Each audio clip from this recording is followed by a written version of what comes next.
each stakeholder and client, carrier, or law firm may interpret what a large loss means differently.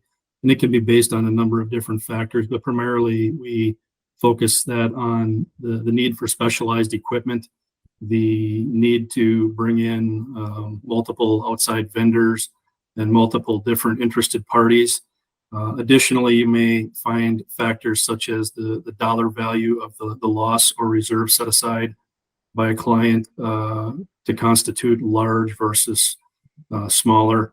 And then other things that factor in oftentimes are injuries, fatalities, if that's a part of the loss, as well as possibly environmental factors, governmental jurisdictional demands and requirements.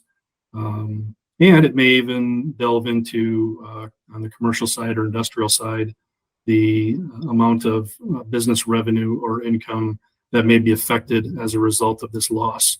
So again, it's very unique to each entity, but those are the primary focuses when they make that interpretation.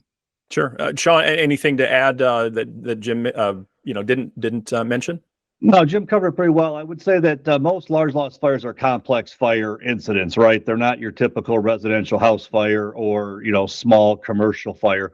They're usually a complex fire requiring a lot of specialized expertise, not only from the fire investigation side, but also the resources you bring into that investigation. So it's a lengthy, usually a front-loaded type of an investigation where there's a lot of legwork and a lot of background information gathering prior to even starting the investigation. But for the most part, it's just a complex fire investigation above and beyond what you normally deal with on a day-to-day basis.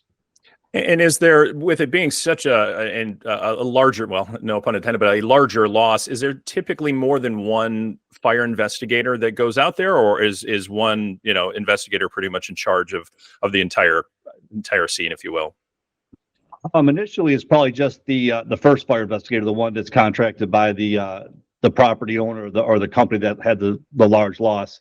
But as the investigation develops, you're sometimes getting multiple investigators, 20, 30. I've had joint studies with as many as 40 fire investigators, attorneys, engineers, all party to the loss in some form or capacity, depending on what their vested interest in the loss is. So it can grow exponentially depending on the size of the loss.